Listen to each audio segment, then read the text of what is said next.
शिव गोरक्ष। यह कथा आप सुन रहे हैं जारवीर गोगा जी की। आज जारवीर गोगा जी की कथा का भाग 14। प्रिय श्रोताओं, आपने पिछले भाग में सुना कि रानी काछल और ननन छबिल्ले की चाल से रानी बाछल को कैसे देश निकाला दिया जा रहा है। अब इससे आगे की कथा सुनो।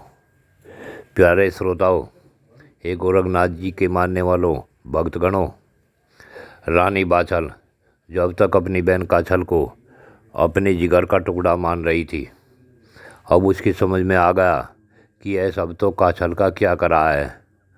क्रोधाग्नि में जल रही रानी बाछल बोली, हे डायन, मैंने तो तुझे अपनी जान से ज़्यादा माना है। तूने रात्रि में मेरे कपड़े पहनकर गुरुदेव के पास खीर लेकर गई और गुरु के द्वारा दिए हुए 2 जौ स्वामी खा गई।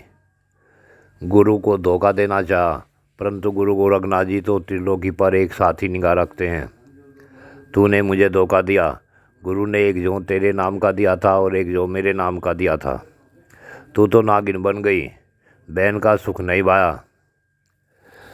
हे डायन, तूने दोनों जौ एक ही साथ निगल लिए तो तुझे 2 पुत्र तो होंगे, परंतु देखना, जिस कपट से तूने छला है मुझे, उसी कपट में वे दोनों भी छले जाएंगे। और इस प्रकार से कहते ही बाछल अपने ससुर से बोली, हे राजन, मैं इस राज में विवाह कराई थी, सो मुझे इसी राज में रहने दो, चाहे मुझे दुआग दे दो, परंतु मैं इस डायन को अपनी बहन को पटरानी मान लूँगी, परंतु मुझे देश से न निकालो। रानी बाछल अपने महल से बाहर नहीं जाना चाहती थी।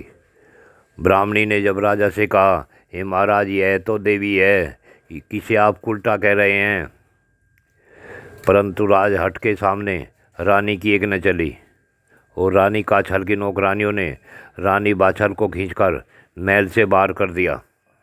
अब रानी बाछल जार जार रोने लगी। माता को रोती देख एक माँ के गर्भ ने गुरु माया से अपनी माता बाछल को कहा, हे माँ, रो मत, चलो मामा के यहाँ चलते हैं, संकट का समय है, यह भी टल जाएगा। रानी बाछल को अपने अंदर से आवाज़ सुनी तो रानी बाछल शांत होकर रथ में बैठ गई और बोली, हे राजन, अगर मैं अपने सत पर टिकी हूँ तो आप ही मुझे लेने आएंगे। इतना कहकर रानी बाछल ने रथवान को चलने को कहा। अब शहरदरेवा से रानी बाछल चुपचाप अपने मायके चली जा रही थी। उधर महलों में सुनसान हो गया। ब्राह्मणी भी, पानी भरने वाली भी और महलों की सफाई करने वाली भी, तीनों ने महल छोड़ दिया और अपने घर चली गई।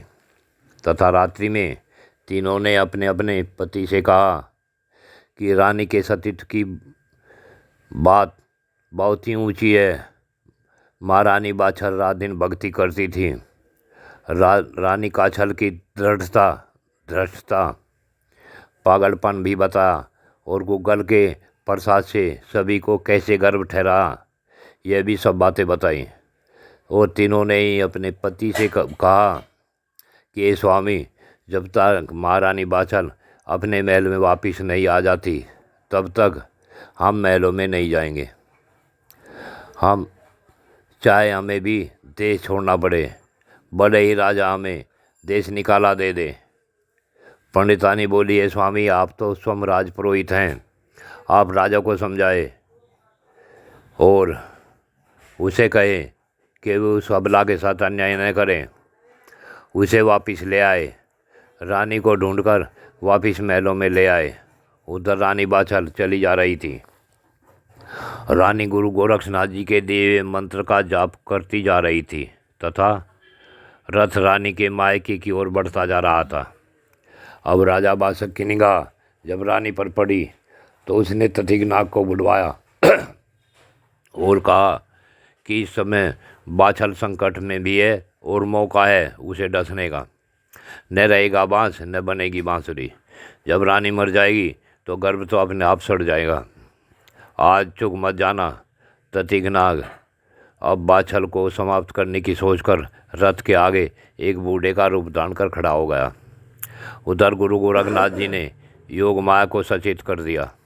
जब ततीगनाग ने अपनी दिव्य दृष्टि से गुरु गोरखनाथ जी को देखा तो घबरा गया और वह सोने का एक डंडा बनकर रास्ते में गिर गया। रथवान की निगाह जब सोने के डंडे पर पड़ी तो उसने रथ रोका। रानी बाछल बोली, ए भाई रथवान, धूप में रथ क्यों रोक दिया? तो रथवान ने वह सोने का डंडा उठाकर रथ पर आकर बोला, ए रानी जी देखो कितना सोना है। और उसने वह डंडा रानी के बराबर में रख दिया और रथ आगे बढ़ा दिया। उधर ततीगनाग अपने नाग रूप में आया तो योग माया ने रानी बाछल के हाथ से ततीग को उठाकर फेंक दिया। ततीगनाग जलते रेत पर जा गिरा।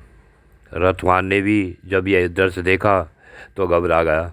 वह कुछ बोल न सका, परंतु वह समझ गया और नाग को देखकर बोला, रानी जी मुझे क्षमा करना, आपने एकदम इस नाग को बड़े जोर से फेंक दिया है। रानी कुछ बोली नहीं और गुरु मंत्र का जाप करती रही। ततीगनाग ने उठकर आगे रास्ते में छायादार वृक्ष के नीचे देखा, वहाँ एक कुआं था और एक गड्ढे में पानी भरा था। सो वहाँ वह बैठ गया। रथ भी उसी तरफ बढ़ता आ रहा था। तो ततीगनाग ने गड्ढे के पानी में अपना जहर छोड़ दिया और गुप्त होकर बैठ गया। जब रानी बाछल का रथ उसे छायादार वृक्ष के नीचे आकर रुका तो रानी बोली, हे रथवान भैया, यहाँ थोड़ी देर आराम कर लेंगे, बैलों को भी पानी पिला दो और कुएं से पानी निकाल कर मुझे भी पानी पिला दो और तुम भी पानी पी लो। कुछ देर आराम करने के बाद आगे चलेंगे। अब रथवान ने बैलों को रथ से खोला और गड्ढे के पानी में पानी पीने के लिए छोड़ दिया और कुएं पर पड़ी बाल्टी से पानी निकालकर रानी को भी पिलाया और स्वयं भी पानी पिया और एक तरफ पेड़ के नीचे लेट गया। जब आराम करने के पश्चात रथवान उठा तो उसने बैल देखे तो घबरा गया और बोला, रानी जी गजब हो गया, यह पानी तो जहरीला था, इस पानी को पीने से दोनों बैल मर गए, अब क्या किया जा सकता है? तो रानी इतना सुनते ही हतप्रभ रह गई। अब क्या हो सकता है सोचने लगी।